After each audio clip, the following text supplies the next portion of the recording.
जनताको विरोधलाई बेवास्ता गरी एमसीसी सम्झौता अगाडि बढाउने नेताहरू अफगानी राष्ट्रपति र उपराष्ट्रपति जस्तै देश छाडेर भाग्नुपर्ने हुन्छ। देशबाट आएको सरकारभन्दा सत्तापक्षका मान्यज्यूहरूलाई टाउको दुख्दो रहेछ। मलाई एकजना कलाकारले सुझाव दिनुभयो, अब यसलाई परमादेशबाट नबन्ने हो भने मापसी सरकार भन्नुहोस् भन्नुभयो। किन भनेको माधव नेपालको आडमा प्रचण्डको सहयोगमा शेरबहादुर देउवाले नेतृत्व गरेको हुनाले मापसी सरकार। अघि भर्खरै मान्यजीले कुरा उठाउनुभयो, मापसेको सरकार हो।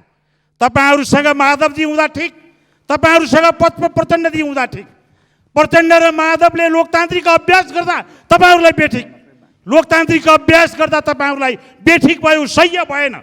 अत्याचार र दमनका साथ प्रचण्ड र माधवजीलाई किनारा लगाउन तपाईहरु उद्धत भएर लाग्नुभयो। तपाई आफै गर्जनु भयो प्रचण्ड र माधवका विरुद्धमा। आज यो सदनमा भन्दै हुनुहुन्छ मापसेको सरकार हो। तपाईहरुका बीचमा तपाईहरुले दबाएर माधव र प्रचण्डजी बसेर तपाईहरुको सरकार गतिशील बनेर लोकतन्त्रको घाँटी निमुठेर, यो सदनको घाँटी निमुठेर, जनादेशको घाँटी निमुठेर अगाडि बढ्न पाए तपाईहरुलाई ठिक, होइन भने बेठिक।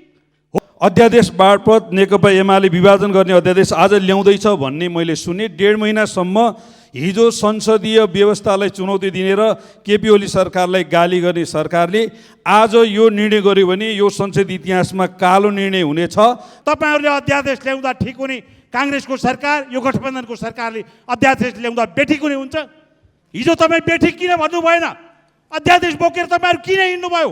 त्यही अध्यादेश आज कांग्रेसले ल्याउन खोज्दा तपाईहरुलाई बेठिक भयो। तपाईहरुले आफ्नै पार्टीभित्र अत्याचार गर्नुभयो, दमन गर्नुभयो। अब त्यो दमनको विस्फोट भएको छ। लोकतन्त्रको रक्षा गर्ने काम लोकतान्त्रिक पार्टीको हो, त्यो पार्टीको सरकारको हो। त्यसैले म आवश्यक पर्यो भने लोकतान्त्रिक प्रक्रिया र विधिलाई जोगाउने सवालमा वर्तमान सरकारले आवश्यक पर्यो भने लोकतान्त्रिक शक्तिलाई जोगाउनका निम्ति, उनीहरूलाई साथ दिनका निम्ति, उनीहरूको भविष्यलाई सुनिश्चित गर्नका निम्ति त्यो एउटा परिस्थितिमा अध्यादेश आवश्यक पर्यो भने सरकारले अध्यादेश ल्याउँदा हुन्छ। म यही आग्रह गर्न चाहन्छु। यो सरकार परमादेशको पनि हो, यो सरकार जनादेशको पनि हो। संविधान अनुसार 5 वर्षका निम्ति आवधिक निर्वाचन हुन्छ। जब आवधिक निर्वाचन भयो, जनादेश प्राप्त भयो। जनादेशको घाँटी निमोट्ने प्रयत्न जब सरकारले गर्यो, शासकले गर्नुभयो, पूर्व प्रधानमन्त्री राष्ट्रपतिजीले जब जनादेशको घाँटी निमोट्न थाल्नुभयो, त्यो बेलामा परमादेशको खोजी भयो। हामीले खोजेका हौं परमादेश, हामीले मागेका हौं परमादेश। त्यसै परमादेशका आधारमा आज हाम्रो यो जनादेशमा जीवन्तता आएको छ। यो संसद जीवन्त भएको छ। मार्न खोजिएको, घाँटी निमोटिएको संसद जीवन्त भएको छ। जनताको सरकार आएको छ, जीवन्तता पाएको छ। त्यसैले जनादेश, घाँटी निमोटिएको जनादेश, मर्न लागेको जनादेशमा प्राण भर्ने काम परमादेशले गरेको छ। त्यसैले यो सरकार र यो संसद परमादेशको पनि हो, जनादेशको पनि हो। यो संसदले पास गर्यो, नक्सा हामीसँग छ, जग्गा छिमेकीको कब्जामा छ। हामीसँग नक्सा छ, कब्जा विदेशीको हातमा छ। त्यो समस्या नभएर के हो? जबसम्म हाम्रो हातमा त्यो जमिन फिर्ता आउँदैन तबसम्म त्यो समस्या हो। त्यो समस्या समाधानका निम्ति यो सरकार अगाडि बढ्नुपर्छ भन्ने दृष्टिकोणका साथ त्यसलाई समस्याका रूपमा राखिएको हो। मैले शिक्षा मन्त्रालयको नेतृत्व गरेको बेला नेपालको भूभाग र सीमा सम्बन्धी स्वाध्याय सामग्री नामक पुस्तकमा त्रिभुवी भूगोलका प्राध्यापक, नक्साविद विषय विज्ञको टोलीले नेपालको अध्यावधिक क्षेत्रफल, कालापानी, लिपुलेक र लिम्पियाधुराको त्यो क्षेत्रफलको प्रक्षेपण गर्नुभएको छ। तत्कालीन प्रमुख केपी शर्मा ओलीले सन्दर्भ सामग्रीको रूपमा तयार उक्त पुस्तक वितरण गर्न रोक्नु भएको थियो। मोहन प्रसाद पाण्डे, समय 4 मिनेट। यस पछाडि माननीय ब्रिजेश गुप्ता। सभामुख महोदय, अफगानिस्तानमा नेपालीहरू पीडामा छन्। अफगानिस्तानमा रहेका सबै नेपालीहरूको पीडा बुझेर सरकारले नेपाल फिर्ता ल्याउनका निम्ति कार्यदल गठन गरेको छ। म धन्यवाद दिन चाहन्छु। कार्यदल गठनले मात्रै पुग्दैन। म आशावादी छु शीघ्र सरकारले आफ्नो गति अगाडि बढाउनेछ। सबै नेपालीहरू सुरक्षित रूपमा नेपाल फिर्ता हुनुहुनेछ र नेपाल फर्किएका सबै नेपालीहरूको रोजगारको सुनिश्चितताका निम्ति म हार्दिक आग्रह गर्दछु। त्यसैगरी बेलायतमा रहेका भूतपूर्व गोर्खाहरूको मागका सन्दर्भमा सरकारले कूटनैतिक पहल प्रारम्भ गरोस्। कूटनैतिक पहल प्रारम्भ गरेसँगै सम्मानजनक माग पुरा गरेर नेपालीहरूको शिर उँचो बनाउनका निम्ति, पूर्व गोर्खाहरूको शिर उँचो बनाउनका निम्ति नेपाल सरकारले महत्त्वपूर्ण भूमिका निर्वाह गरोस्, यसका निम्ति म आग्रह गर्न चाहन्छु। त्यसै गरी परीक्षा उत्तीर्ण गरेर दक्षिण कोरिया जान नपाएका युवाहरूका सन्दर्भमा सरकार गम्भीर बन्नेछ र उनीहरूलाई दक्षिण कोरिया जाने बाटो सहजतापूर्वक खुला गर्नेछ भन्ने कुरामा म आशावादी छु। म त्यसै गरी यो सरकार, पूर्व प्रधानमन्त्रीजीले अस्ति भन्नुभयो लिम्पियाधुरा, लिपुलेक अनि हाम्रो कालापानी हाम्रो हो, त्यो हामीले पनि भनेका छौँ हाम्रो हो। संसदले साझा रूपमा पास गरेको हो, त्यो हाम्रो हो भनेर कार्यदलले के अरे बनायो, के अरे सर्वदलीय एउटा संयन्त्रले भन्यो यो समस्या हो भनेर किन भन्यो प्रधानमन्त्रीजीले प्रश्न गर्नुभयो। म आग्रह गर्न चाहन्छु, यो संसदले पास गर्यो, नक्सा हामीसँग छ, जग्गा छिमेकीको कब्जामा छ, हामीसँग नक्सा छ, कब्जा विदेशीको हातमा छ, त्यो समस्या नभएर के हो? जबसम्म हाम्रो हातमा त्यो जमिन फिर्ता आउँदैन तबसम्म त्यो समस्या हो। त्यो समस्या समाधानका निम्ति यो सरकार अगाडि बढ्नुपर्छ भन्ने दृष्टिकोणका साथ त्यसलाई समस्याका रूपमा राखिएको हो। यो कुरा म स्पष्ट रूपमा यहाँ राख्न चाहन्छु र यहाँहरूका बिचमा म आग्रह गर्न चाहन्छु, जहिले पनि परमादेश, जहिले पनि जनादेशको कुरा यहाँ उठिरहेको छ।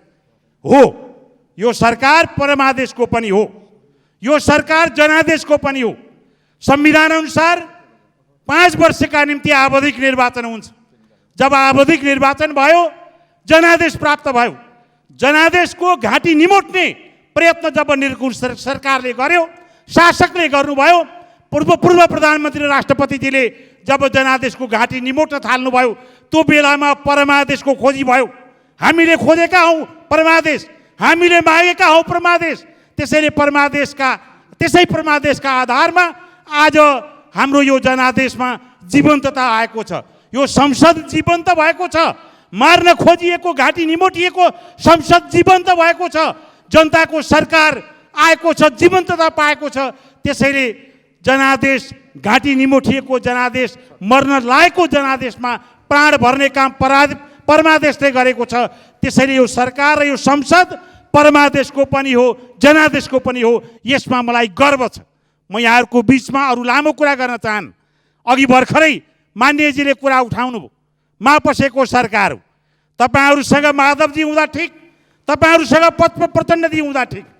प्रचण्ड र माधवले लोकतान्त्रिक अभ्यास गर्दा तपाईँहरूलाई बेठिक, लोकतान्त्रिक अभ्यास गर्दा तपाईँहरूलाई बेठिक भयो, सह्य भएन। अत्याचार र दमनका साथ प्रचण्ड र माधवजीलाई किनारा लगाउन तपाईँहरू उद्धत भएर लाग्नुभयो, तपाईँ आफै गर्जनुभयो। प्रचण्ड र माधवका विरुद्धमा आज यो सदनमा भन्दै हुनुहुन्छ मापसेको सरकार हो। तपाईँहरूका बिचमा तपाईँहरूले दबाएर माधव र प्रचण्डजी बसेर तपाईँहरूको सरकार गतिशील बनेर लोकतन्त्रको घाँटी निमुठेर, यो सदनको घाँटी निमुठेर, जनादेशको घाँटी निमुठेर अगाडि बढ्न पाए तपाईँहरूलाई ठिक, होइन भने बेठिक हो। प्रचण्डको सरकार, माधव कुमारको सरकार, शेरबहादुर देउवाको सरकार अनि जसपा सम्मिलित सरकार यो गठबन्धनको सरकार हो। यसमा धेरै गाँठाहरू छन्, त्यो गाँठाहरूमा गम्भीर भएर सरकार अगाडि बढ्छ। हरेक गाँठोलाई फुकाउँदै संयमतापूर्वक अगाडि बढ्छ। मुलुकका प्रति गम्भीर छ, लोकतन्त्रका प्रति गम्भीर छ। हरेक पार्टीमा हुने दमन, लोकतन्त्र विरोधी गतिविधिलाई निस्तेज पार्न चाहन्छ। हरेक पार्टीमा लोकतन्त्रका पक्षमा लडेका साथीहरूलाई, राजनीतिक कर्मीहरूलाई, मान्यजीहरूलाई संरक्षण र साथ दिनका निम्ति यो सरकारले जे गर्न पर्ने हो त्यो गर्छ। तपाईँहरू आफ्नो तरिकाले अगाडि बढ्नु भएको छ, सरकार डटेर अगाडि बढ्छ, लोकतान्त्रिक अभ्यास अगाडि बढाउँछ। तपाईँहरूले अध्यादेश ल्याउँदा ठिक हुने, काङ्ग्रेसको सरकार, यो गठबन्धनको सरकारले अध्यादेश ल्याउँदा बेठिक हुने हुन्छ। हिजो तपाईँ बेठिक किन भन्नु भएन? अध्यादेश बोकेर तपाईँहरू किन हिँड्नुभयो? त्यही अध्यादेश आज काङ्ग्रेसले ल्याउन खोज्दा तपाईँहरूलाई बेठिक भयो। तपाईँहरूले आफ्नै पार्टीभित्र अत्याचार गर्नुभयो, दमन गर्नुभयो। अब त्यो दमनको विस्फोट भएको छ। लोकतन्त्रको रक्षा गर्ने काम लोकतान्त्रिक पार्टीको हो, त्यो पार्टीको सरकारको हो। त्यसैले म आवश्यक पर्यो भने लोकतान्त्रिक प्रक्रिया र विधिलाई जोगाउने सवालमा वर्तमान सरकारले आवश्यक पर्यो भने लोकतान्त्रिक शक्तिलाई जोगाउनका निम्ति, उनीहरूलाई साथ दिनका निम्ति, उनीहरूको भविष्यलाई सुनिश्चित गर्नका निम्ति त्यो एउटा परिस्थितिमा अध्यादेश आवश्यक पर्यो भने सरकारले अध्यादेश ल्याउँदा हुन्छ। म यही आग्रह गर्न चाहन्छु। हामी यो ठाउँमा धेरै कुरा राख्दैछौँ। 1 मिनेटमा म सक्न चाहन्छु। डेभलपमेन्टको 1 मिनटमा म कुरा गरेर सक्छु। मेरो जिल्लामा 2 आधी मिनेट खोला थपिसकेँ मैले। परियोजना सर्वेमा गएको छ। म काली गण्डकी 1600 मेगावाटको त्यसलाई मतलब अध्ययनका निम्ति अगाडि बढाउन आग्रह गर्न चाहन्छु। जुन गुल्मी र स्याङ्जाको साँगुरे भन्ने स्थानमा यसको ड्याम बनाएर मतलब बिजुली निकाल्ने प्रारम्भिक सर्वे भएको छ। 40 वर्ष पहिला जाइकाले अध्ययन गरेको छ। त्यसै गरी पाल्पाको रामपुर, स्याङ्जाको चापाकोट, अनि पाल्पाको निस्ती, अनि त्यसै गरी तनहुँ र अनि नवलपरासी समेतका गाउँ र त्यो काली नदीको किनारमा काली गण्डकी बीको अध्ययन प्रारम्भिक अध्ययन जाइकाले गरेको छ। 870 मेगावाटको त्यो परियोजनालाई पुनः अध्ययन गरेर इम्प्लिमेन्टका निम्ति अगाडि बढाउनका निम्ति म जोरदार माग गर्छु। धन्यवाद। सम्माननीय सभामुख महोदय, यो सरकारलाई परामदेशबाट आएको सरकारभन्दा सत्तापक्षका मान्यज्यूहरूलाई टाउको दुख्दो रहेछ। मलाई एकजना कलाकारले सुझाव दिनुभयो, अब यसलाई परामदेशबाट नबन्ने हो भने मापसी सरकार भन्नुहोस् भन्नुभयो। किन भनेको माधव नेपालको आडमा प्रचण्डको सहयोगमा शेरबहादुर देउवाले नेतृत्व गरेको हुनाले मापसी सरकारले आज एउटा गजबको निर्णय गर्दैछ भन्ने मैले सुने। यो संसद अन्त्य गर्ने र अध्यादेश मार्फत नेकपा एमाले विभाजन गर्ने अध्यादेश आज ल्याउँदैछ भन्ने मैले सुने। 1.5 महिनासम्म हिजो संसदीय व्यवस्थालाई चुनौती दिने र केपी ओली सरकारलाई गाली गर्ने सरकारले आज यो निर्णय गर्यो भने यो संसदीय इतिहासमा कालो निर्णय हुनेछ र 1.5 महिनासम्म उहाँले खाली श्रद्धाञ्जली शून्य समय र प्रतिवेदन पेश गरेर यो सदनलाई टुङ्ग्याउनु भयो, न बिजनेस दिनुभयो न विधेयक दिनुभयो। कतिपय मान्यज्यूहरू मापसी सरकारको उन्मादमा बोलेको मैले सुन्छु। म मान्यज्यूहरूलाई अनुरोध गर्न चाहन्छु, केपी ओली सरकारले उपचार खर्च दियो भन्ने मान्यज्यूहरू सुशील कोइरालाज्यू, सुजिता कोइरालाज्यू, राममरण यादवज्यू, गोविन्द राज उप्रेतीदेखि लिएर धेरै साथीहरूले दिनुभएको उपचार खर्चको बारेमा छानबिन गरौँ।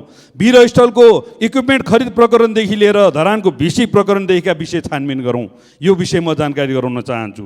आज केपी शर्मा ओलीज्यूलाई प्रतिपक्ष भएर बस्न सुहाउँछ र देउबाजीलाई सरकारपछि भएर बस्न सुहाउँछ पनि भन्नुभयो साथीहरूले। हामीले देखिरहेका छौँ 47 जना काङ्ग्रेसका सभापतिहरू जम्मा भएर भन्दै हुनुहुन्छ अध्यक्ष हुँदा विधान मिचियो, प्रधानमन्त्री हुँदा संविधान मिचियो, असक्षम मान्छेलाई नेतृत्व दिन नहुने रहेछ। त्यसो भएको हुनाले आज देउबाज्यूको घर अगाडि राजीनामा माग्दैछन् प्रतिपक्षले होइन काङ्ग्रेसका नेताहरूले। आज यो विषयमा म धेरै कुरा भन्न चाहन्न प्रधानमन्त्री सभामुखज्यू। म आज अदालतको बारेमा थोरै कुरा म राख्न चाहन्छु। आज हाम्रो अदालत यति स्ट्रङ छ, कार्यपालिकाले गरेको निर्णय, क्याबिनेटले गरेको निर्णय अल्ट्रा भाइरसको नाममा उसले उल्टाइदिन सक्छ। हामीले बनाएका कानुनहरू, क्याबिनेटले गरेका निर्णयहरू एकजना न्यायाधीशले त्यसलाई उल्टाइदिन सक्नुहुन्छ। एकजना न्यायाधीशको इजलासले यति शक्तिशाली न्यायालयभित्रका विकृतिहरू, विसङ्गतिहरू, त्यहाँभित्रका भ्रष्टाचारहरू, त्यहाँभित्रका घुसखोरीहरू, दलालीहरूको कुराको बारेमा म आज केही बोल्न चाहन्छु। म धन्यवाद दिन चाहन्छु प्रधान न्यायाधीशज्यूलाई। उहाँले हरिकृष्ण कार्कीको नेतृत्वमा 77 भार र 30 गते एउटा आयोग बनाउनु र त्यो आयोगले 1 महिना लगाएर रिपोर्ट प्रस्तुत गरेर रिपोर्टले के भन्यो भने हाम्रो न्याय सर्वसाधारणको पहुँचमा छैन। हाम्रो न्यायालय पेशी तोक्नेदेखि फैसला गर्नेसम्म सेटिङमा चल्छ। त्यहाँभित्र अनेक खालका चलखेलहरू हुने गर्छन्। सेटिङ पनि बिचौलियाको परिभाषा गर्दा 29 थरी बिचौलियाको उसले व्याख्या गरेको छ। पूर्व न्यायाधीशहरू बिचौलिया, पूर्व प्रधान न्यायाधीशहरू बिचौलिया, ड्राइभर बिचौलिया, सेक्युरिटी गार्ड बिचौलिया, आफन्त बिचौलिया, परिवारका सदस्य बिचौलिया। यो बिचौलियाहरूलाई अन्त्य गर्नको निमित्त आज हामीले हिम्मत गर्न आवश्यक छ सभामुख महोदय। त्यति मात्रै होइन, आज अदालतभित्र विकृतिका चाङ छन्। अटोमेसनबाट पेशी तोक्ने परम्परा छैन। प्रधान न्यायाधीश र मुख्य न्यायाधीशहरूले स्वविवेकले पेशी तोक्ने गर्छन् र कुन अदालतलाई कुन पेशी तोकिन्छ र उनले के फैसला गर्छन् भन्ने कुरा पहिले जानकारी हुने गर्छ। मङ्सिर 1 गतेदेखि जिल्ला र उच्च अदालतमा त्यो गोला प्रथाद्वारा पेशी तोकिँदैछ र भदौ 1 गतेदेखि सर्वोच्चले तोक्दैछ अरे। त्यसमा पनि भावी प्रधान न्यायाधीशहरू यो अभागीले खाने बेला आँधीबेरी हुन लाग्यो, त्यही भएर यो निर्णय गर्न हुँदैन भन्दैछन् भन्ने कुरा बाहिर आएको छ। यो गम्भीर विषय छ। आज न्याय परिषद जसलाई सर्वोच्चको अख्तियार भनिन्छ त्यो किन चुप लाएर बसेको छ? उसँग हजारौँ मुद्दा थाँतिछन्, त्यो मुद्दा किन बाहिर ल्याइँदैन? म अनुरोध गर्न चाहन्छु न्याय परिषदसित सम्बन्धित ऐनलाई आवश्यक परे संशोधन गरौँ, न्याय सम्पादनसित सम्बन्धित ऐनलाई आवश्यक परे संशोधन गरौँ। यो प्रतिवेदनलाई हिम्मतका साथ सदनमा ल्याउँ, सदनमा छलफल गरौँ, उच्च स्तरीय छानबिन समिति यही सदनले बनाओस्, अनि न्यायाधीशहरूलाई आवश्यक परे महाअभियोग लगाउँ, कारबाही गरौँ, राम्रो काम गरेका न्यायाधीशहरूलाई पुरस्कार दिउँ, सम्मान गरौँ। आज वरिष्ठ वकिल छान्ने प्रक्रिया स्वेच्छाचारी ढङ्गले छानिँदैछ। कतिपय वरिष्ठ वकिलहरूको काम मुद्दा हाल्ने मात्रै काम भइरहेको छ। दिनेश त्रिपाठी जस्ता प्रविधिहरू त्यो अराजक वकिलहरूले आज संवैधानिक इजलासका न्यायाधीशहरू फेर्ने हिम्मत गर्छन् अनि न्यायाधीशहरू निर्णय भएर मुन्टो निराएर फर्किने स्थिति छ। आज एउटा इमान्दार व्यक्ति वकिल हुन चाहँदैन, ऊ वकिल भयो भने घुस खुवाउँदै न्यायालयमा र ऊ अनेक खालका फाँटमा घुस खुवाउँदै जानुपर्छ। त्यसो भएको हुनाले न्यायालयभित्रको यो डरलाग्दो परिस्थितिलाई हामी छलफल गरौँ, यसलाई सहज ढङ्गले एउटा निकास दिने कुरामा हामी लागौँ भन्न म चाहन्छु। आज हिजो संसद पुनर्स्थापनाको मुद्दामा हिजोको सरकारले गरेको मन्त्री परिषदको पुनर्गठन मुद्दामा कमरेड प्रचण्डले यो फैसला आउँछ घोषणा गरिदिनु भयो। त्यसमा पाकिस्तान जस्तो सारिया कानुन प्रयोग हुने देशको रिफरेन्स लिएको देखिन्छ। त्यसमा जियाउल हकको रेफरेन्स लिएको देखिन्छ कि हाम्रो सम्माननीय प्रधानमन्त्री शेरबहादुर देउवालाई जियाउल हक बनाउनु खोजेको। विकिपिडिया जस्तो जसले आफ्नो स्रोतलाई आफैले आधिकारिकता मान्दैन त्यसको रेफरेन्स लिएको देखिन्छ। यस्ता खालका ठुल्ठुला मुद्दामा सेटिङ हुन्छ भने त्यो आयोगले जुन रिपोर्ट दिएको छ यसको छानबिन गरौँ, म यति कुरा राख्न चाहन्छु। र अन्त्यमा भक्तपुरको सूर्यविनायकदेखि धुलीखेल खण्डको सडकमा विनियोजित 2 अर्ब रुपियाँ अर्थमन्त्री जनार्दन शर्माजीले हटाउँदै हुनुहुन्छ भन्ने कुरा समाचार माध्यममा आइरहेका छन्। सावधान, विगत सरकारले छुट्याएको रकमलाई हटाउने हिम्मत नगर्नुहोस्, निर्णय नगर्नुहोस्। त्यस्तो गर्नु भने तपाईँको निमित्त धेरै चुनौती हुन्छ। सम्माननीय सभामुखज्यू, मैले अदालतको यो कुरा गरिरहँदा अदालतका निर्णयका कारणले केपी ओलीज्यूलाई नोक्सान पर्यो होला, शङ्कर पोखरेललाई नोक्सान पर्यो होला, एमालेलाई, मैले सकेँ सभामुख महोदय, एमालेलाई नोक्सान पर्यो होला, राजपालाई नोक्सान पर्यो होला।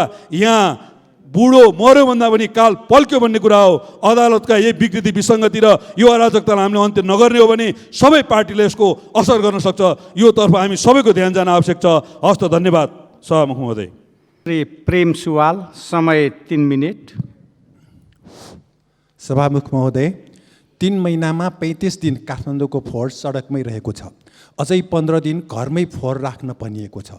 बन्चरे डाँडामा फोहोर राख्न मिल्ने गरी सहरी विकास मन्त्रालयले तयार नगरेको र अझै 30% काम बाँकी रहेको समाचार छ। सडक र घर घरमै फोहोर राख्नुपर्ने भए अरबौँ रुपियाँ खर्च गरी बागमती सफा गरिएको के औचित्य भयो? फोहोरबाट मोहर बनाउने भनेर पनि अरबौँ रुपियाँ बजेट खर्च गरिएको थियो। फोहोरबाट मोहर बनाउने भन्ने मानिसहरू कता गए? के सरकार ठगहरूको घेरामा परेको हो? काठमाडौँमा भएका 14 लाख गाडीको लागि पार्किङ समेत नभएको प्रतिवेदन तयार भएको समाचार प्रकाशित भयो।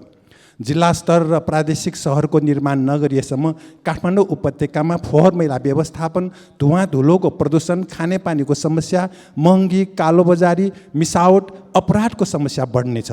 प्रदूषणले काठमाडौँका धेरै मानिसको मृत्यु हुनेछ। यही अवस्थामा काठमाडौँमा फ्लाइओभर र बाहिरी चक्रपथ निर्माण तथा स्मार्ट सिटीको नाउँमा सहरहरू बनाइए समस्या झन् जटिल हुनेछ। भूमाफियाहरूले जथाभावी डोजर चलाएर निजी प्रतिङकै कारण वरिपरिका डाँडा, मेलम्ची र मनाङमा जस्तै पहिरो जाने र चोभारको निकास बन्द भई काठमाडौँ उपत्यका पुनः तलाउ हुने जोखिम बढ्दो छ। भूमाफियाहरूले मुआब्जा बिना व्यक्तिको जग्गामा डोजर चलाई सडक बनाउने र पर्ती, खोला किनारा, वनजङ्गल समेत मासेर गाभेर बिक्री गरिएको जनगुनासो बढ्दछ। सभामुख महोदय, तराईमा निर्माण भइरहेको हुलाकी राजमार्गको बाराको मानमत मतियारवा खण्डका जनता प्रतिधुर चलन चल्ती 8 लाख रुपियाँ पर्ने जग्गाको प्रतिधुर 75,000 मात्र पाएकोमा विरोधमा आन्दोलन गर्दैछन्। हुलाकी राजमार्गमा परेका जग्गावालाहरूलाई चलन चल्तीको मुआब्जा दिन सरकारको ध्यान आकर्षण गराउन चाहन्छु।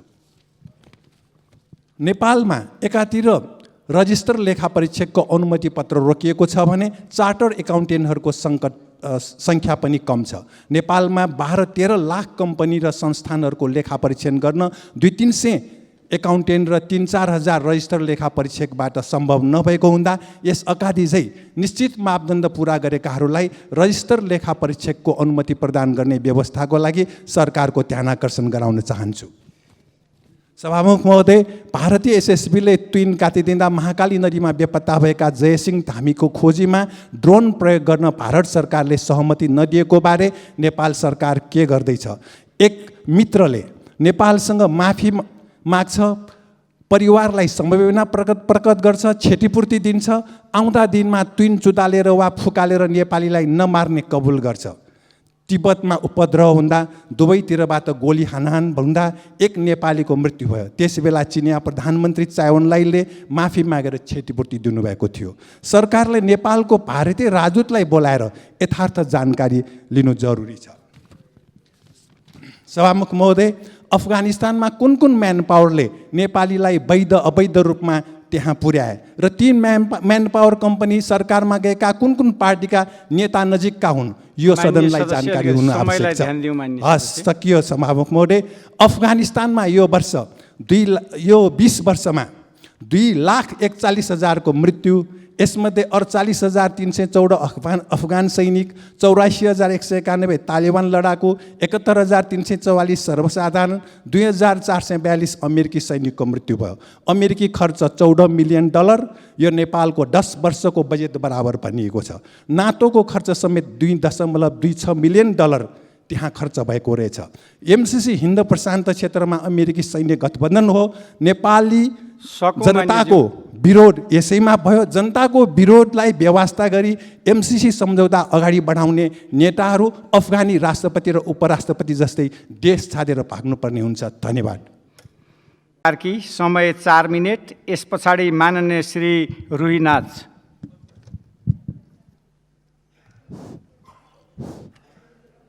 सभामुख महोदय, माइक आएको छ? सभामुख महोदय, अब भात दाल तरकारीमा अलिकति अचार हाल्दा त एकदम मिठो हुन्छ, चखिलो हुन्छ। तर अचारै अचारको भाग लाएर बिहान पनि अचार खाने, दिउँसो पनि अचार खाने, बेलुका पनि अचार खाँदाखेरि चाहिँ राम्रो हुँदैन। अब हाम्रो संसदमा पनि खैले घोचपेच, चुटकिला, उखान टुक्का यो कहिलेकाहीँ अचारको रूपमा आउँदा त ठिकै हो, तर यो त पुरै संसद नै त्यसरी चलिराख्नु चाहिँ दुःखलाग्दो कुरा हो। र अहिले दुईटा असाध्यै तेजाबी समाचारले नेपाली समाज चिन्तित छ। त एउटा बेलायतबाट आएको छ र अर्को चाहिँ काबुलबाट आएको छ। तर यो दुईटैको पछाडि एउटै कारण छ। खास गरेर हिजो सभ्यताको मूलबाटो भनिने र पछि व्यापारको मूलबाटो भनिने अफगानिस्तान चाहिँ आज हिंसाको मूलबाटो बन्न पुगेको छ। र यसलाई बनाउने हिंसाको मूलबाटो कसले बनायो भन्ने कुरा चाहिँ हामी सबैले थाहा पाउनुपर्छ कि यो त्यही साम्राज्यवादीहरूले बनाए, जुन साम्राज्यवादीहरूको अगाडि चाहिँ आज हाम्रा गोर्खा सैनिकको नाममा केही नेपालीहरू अहिले अनसनमा बसेका छन्। त आज पनि बेलायत अमेरिकाको चरित्रमा कुनै परिवर्तन आएको छैन। अब हामी कहाँ पनि खासै परिवर्तन आएको छैन। हामीले हाम्रो नागरिकलाई नेपालमा नै काम दिने, नेपालमा नै उनीहरूको पौरखको उपयोग गर्ने खालको वातावरण र स्पेस अहिलेसम्म तयार गर्न सकेका छैनौँ। प्रत्येक अब एउटा सरकार नयाँ आइसकेपछि पुरानो सरकारमा हुनेहरूले त्यसलाई खिल्ली उडाउने, त्यसले उ गर्ने अथवा आत्मगौरव, आत्मश्लाघा यो सब त देखिन्छ। तर हामीले वास्तवमा चाहिँ कुनै त्यस्तो सस्टेनेबल डेभलपमेन्टको बाटोतिर हामी हिँड्न सकेका छैनौँ, जसले गर्दा नेपालीहरूले सगौरव आफ्नै देशमा आफ्नो पौरख चाहिँ खन्याउन पाउन्। र आज त्यसैले सरकारसँग हामी हार्दिक अनुरोध गर्दछौँ कि तुरुन्तै अफगानिस्तानबाट हाम्रा नागरिकहरूलाई रेस्क्यु गरियोस्, त्यहाँबाट ल्याइयोस् यतातिर र उनीहरूको स्थिति पहिला पत्ता लागोस् कि उनीहरू कहाँ छन्, अहिले कस्तो स्थितिमा छन्, त्यो तुरुन्तै पत्ता लगाएर उनीहरूलाई रेस्क्यु गर्नु पर्यो। दोस्रो कुरो, बेलायत सरकारसँग चाहिँ हामीले अहिले स्ट्रङली आफ्ना कुराहरू राख्नु पर्यो कि हाम्रो नागरिकहरूलाई एक त उनीहरूले मिसयुज गरिरहेका छन्। अब भाडा त भाडा फेरि सबलेट पनि गरिरहेका छन्। हाम्रो मान्छे बेलायत जान्छ, त्यो बेलायतको मान्छेलाई चाहिँ फेरि अरबका राजाहरूको बडीगार्डको रूपमा चाहिँ बेचेर बेलायतले चाहिँ त्यसको रोयल्टी खान्छ। त यसरी चाहिँ नेपालीहरूको जुन दुरुपयोग भइरहेको स्थिति छ, यो असाध्यै दुःखद स्थिति हो। त त्यसो हुनाले हामी सरकारसँग अनुरोध गर्दछौँ कि यी कामहरू चाहिँ तत्परताको साथ गरिउन्। र हामीले के बुझ्नु पर्यो त भन्दाखेरि जबसम्म पुँजीवाद रहिरहन्छ, जबसम्म साम्राज्यवाद भइरहन्छ, त तबसम्म चाहिँ यस्तै गरिन्छ। जस्तो अफगानिस्तान 60 र 70 को दशकमा लेफ्ट डेमोक्रेटिक र लेफ्टिस्टहरूको एउटा केन्द्रको रूपमा विकास गर्दै थियो। त्यहाँ थुप्रै लिबरल पार्टीहरू थिए, कम्युनिस्ट पार्टी पनि थियो, पछि कम्युनिस्ट पार्टीले सरकार पनि गठन गर्यो एकचोटि सोभियत सङ्घको समर्थनमा। त त्यति बेला बाबुराव करमालको चाहिँ पार्टीको सदस्यको सङ्ख्या 4000 छ भनिन्थ्यो। त उनीसँग 4000 सदस्य थिए, तर त्यहाँको र्याडिकल लेफ्टहरूसँग चाहिँ 20,000 पार्टी सदस्यता थियो। त त्यो 20,000 पार्टी सदस्य भएको पार्टीहरूलाई दबाउने र 4000 पार्टी सदस्य भएकोलाई चाहिँ सरकारमा ल्याउने काम गरेर त्यहाँ गिजोल्ने काम मात्रै भयो। र अहिले खास गरेर अमेरिका र उसका पिट्ठुहरूले जन्माएका मुजाहिदिनहरूको कारणले गर्दाखेरि अब घरै पछि बन्दुक छ, घरै पछि चाहिँ टनेल छ, घरै पछि लडाइँ छ र त्यहाँ लिबरल, डेमोक्रेटिक, कम्युनिस्ट, प्रोग्रेसिभ मस्तिष्कहरूलाई चाहिँ सखाप पारिएको छ, दबाइएको छ। त त्यसो हुनाले यसमा हामीले सरोकार राख्नुपर्छ, हाम्रा नागरिकहरूलाई त्यहाँबाट फिर्ता ल्याउनुपर्छ र हामी सजग पनि हुनुपर्छ कि अफगानिस्तानमा तालिबानको चाहिँ उदयले अब यो क्षेत्रमा पार्ने प्रभावका बारेमा पनि हामीले राम्ररी आकलन गर्नुपर्दछ। अब यो बिचमा अर्को कुरा पनि म अलिकति मैले नजानेको कुरा एउटा जान्न चाहन्छु। यो भारतमा एउटा मिडिया हिस्टेरिया सुरु भएको थियो र त्यसको एकजना चाहिँ एकदम अगाडि बढेको पत्रकारले nation wants to know as if कि उसले नै सारा नेसनलाई चाहिँ रिप्रेजेन्ट गरे जस्तो, डेलिगेट गरे जस्तो, राष्ट्र जान्न चाहन्छ, जनता जान्न चाहन्छ भन्ने खालको गर्थ्यो। त्यो कुराको नक्कल यहाँ नेपालमा नि हुन थालेको थियो। अब अहिले मैले सदनमा, बाहिर त सुन्दै थिएँ, सदनमा पनि सुन्न थालेँ, यो I miss you, I love you, यो अङ्ग्रेजी भाषी ग्रुप कहाँबाट आयो?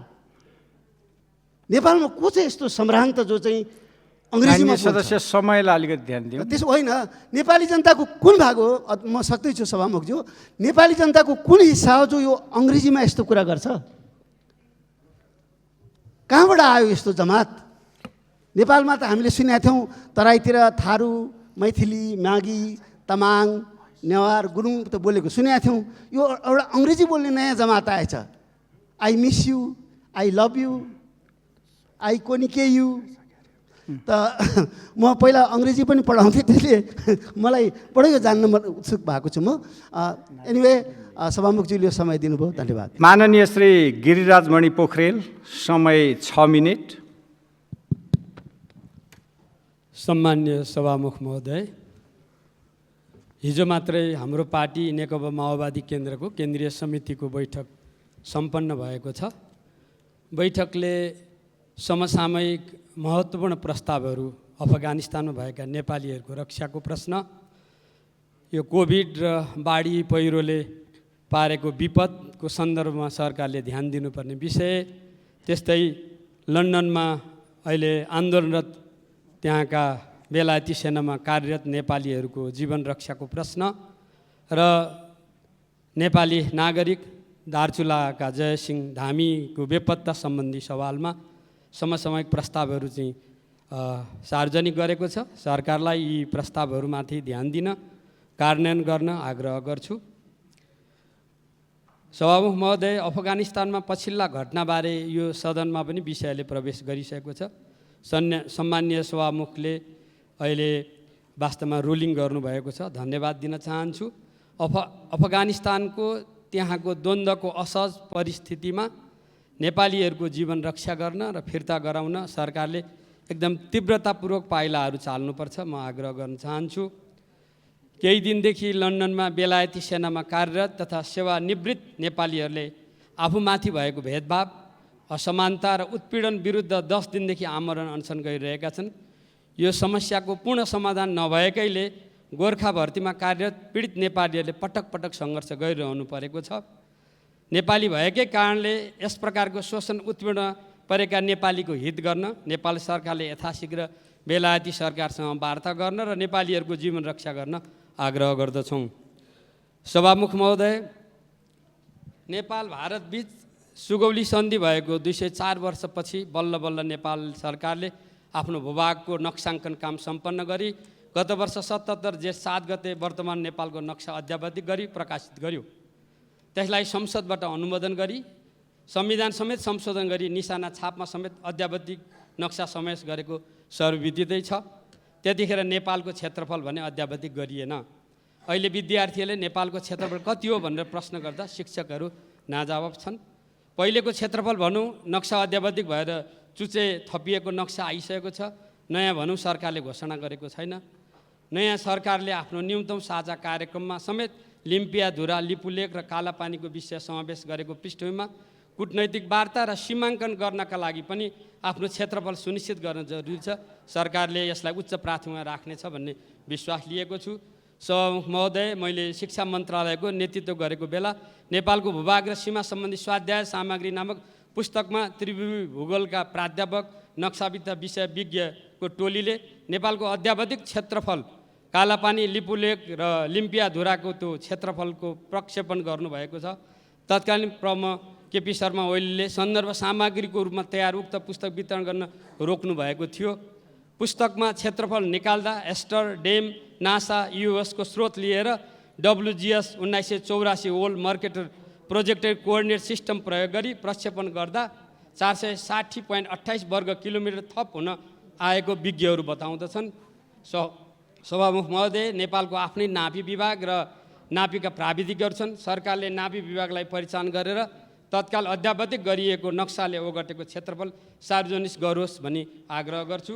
सभामुख महोदय, वर्तमान सरकारले ओली सरकारले गठन गरेको भूमि आयोगलाई विघटन गरेपछि भूमि अधिकारको पक्षमा लाग्नेहरूलाई अलिकति भ्रम र केही निराशा थपिएको छ।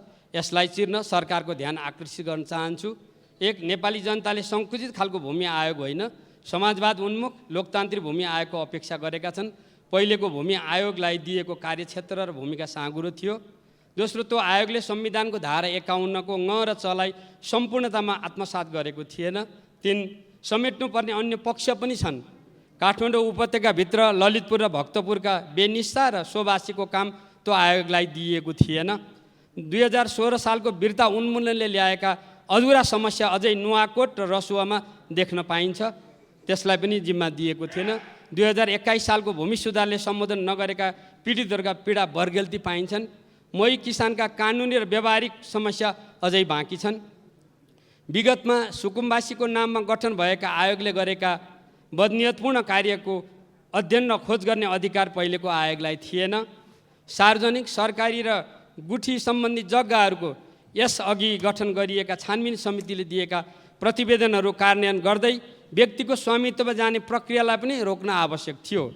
सभामुख महोदय, यस्ता धेरै विषय समेटेर चाँडै उच्चस्तरीय भूमि आयोग गठन गरी भूमिहीन, सुकुम्बासी, दलित र अव्यवस्थित बसोबासीको मनमा पैदा भएको आशंकालाई मेट्दै विघटित आयोगले गरेका सकारात्मक कामलाई निरन्तरता दिँदै र नयाँ कामलाई पनि गति प्रदान गर्न उच्चस्तरीय नयाँ भूमि आयोगले नेतृत्व पाउनु पर्दछ। गठन आदेशलाई परिमार्जन गर्न र नियमावली तत्काल संशोधन गरिनुपर्छ। व्यवहारमा धेरै समस्याहरू छन्। विद्यालय तथा सङ्घ संस्थाका नाममा भएका तर हाल अरूले भोग गरिरहेका जग्गाको हकमा संस्था र विद्यालय र संस्थाको नाममा दर्ता गर्नुपर्छ। विगतको वर्गीकरण र मूल्य निर्धारण व्यावहारिक छैनन्। भूमिहीन सुकुम्बासीलाई आवास र भूमिमध्ये एक र अव्यवस्थित बसोबासीलाई दुवै उपलब्ध गराउने विषय मिलेको छैन। सङ्गतिपूर्ण बनाऊ। गठन आदेशले भोग र बसोबासीलाई आधार बनाउनुपर्छ। स्थानीय तहको सत्यापनलाई मान्यता दिनुपर्दछ र विगतको आयोगले स्थानीय तहसँग मिलेर गरेका कामलाई निर्णय दिनुपर्छ। संरचना पनि केही सुधार जरुरी छ। जिल्लामा राजनीतिक नेतृत्व र विज्ञहरूको वर्चस्व हुनुपर्छ। प्रदेशको संयोजनकारी भूमिकालाई नबिर्सौँ। साझा अधिकारको सूची अन्तर्गत नै यी समस्यालाई सम्बोधन गर्ने परिकल्पना गरिएको छ। जनशक्तिहरू करारमा लिने व्यवस्था नभए आयोगले समयमा काम गर्न सक्दैन। नाप जाँच परम्परागत विधिबाट गएर हुँदैन। नयाँ, छिटो र कम लागतमा हुने प्रविधि उपयोग गर्नुपर्छ। जनस्तरबाट आएका यी भावनाहरूलाई समेटेर सरकारले यथाशीघ्र व्यावहारिक कदम चालोस् भनी आग्रह गर्छु। धन्यवाद।